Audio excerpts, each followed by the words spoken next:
Hello ஆமல ஏ ஒரு அம்மா இருக்கான்னு ஏதாவது ஞாபகம் இருக்கால ஒம்போக்கில் போய் கடைக்கே பொண்டாட்டி கூட ஒரு 10 ரூபா 20 ரூபா வேணுமான்னு கேட்கல வெட்டுற திங்க கூட பைசா இல்லாம நான் கேட்டு போய் கிடக்கணும்.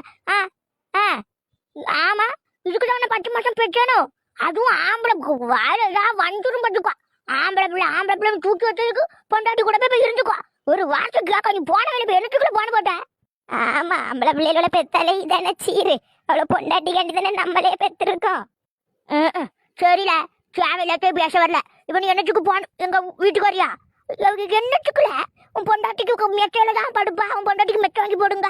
எனக்கு யாருல பைசா இருக்கு? நானே வெட்டல வாங்க இல்லாம அவள்கிட்ட பச்சுடா இவள்கிட்ட பச்சுடான்னு போறதுக்கிறீங்க. போனவே இல்லை. அங்கே வீட்டுக்கு வராண்டா ஒன்றும் வராண்டா. என் பேர பிள்ளைல போட்டா பிடிச்சிட்டு பிள்ளைல போனுக்கு அனுப்பிவிடு. அதை பார்த்துக்கிட்டு வேணாம் சபாயம் உயிரை. இப்போ நீ வாரியா? வாரின பிள்ளைலாம் கூட்டிட்டு வீட்டுக்கு வா.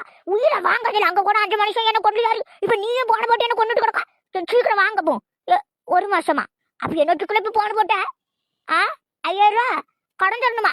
ஏன் பேக்கில பவன் அதுக்கெல்லாம் போன போட்டு எங்க பாச மாட்டு அவனை வாரி எடுத்து ஊர் பக்கம் வீசி விட்டுருவ. போயிடும் அவனை. போன இல்லை நீ பைசா கண்டி போன போட்டுக்கிட்டு நான் தரணுமா இல்லை நீ எனக்கு தரணுமாட? என்னடா இது நல்ல ஆசையாட்டு பேசிக்கணும்னு போட்டா 5000 ரூபா கடன் வாங்கி கொடுக்கணுமா? கடன் என்னங்க? யாரு மோவனா? யாச்சி அங்க பாரின்ல இருக்காமல அவனா? அவன் என்னத்துக்கு கடன் கேட்க? இந்த பாரின்ல கிடக்கானா வேற எங்கே கிடக்கானா?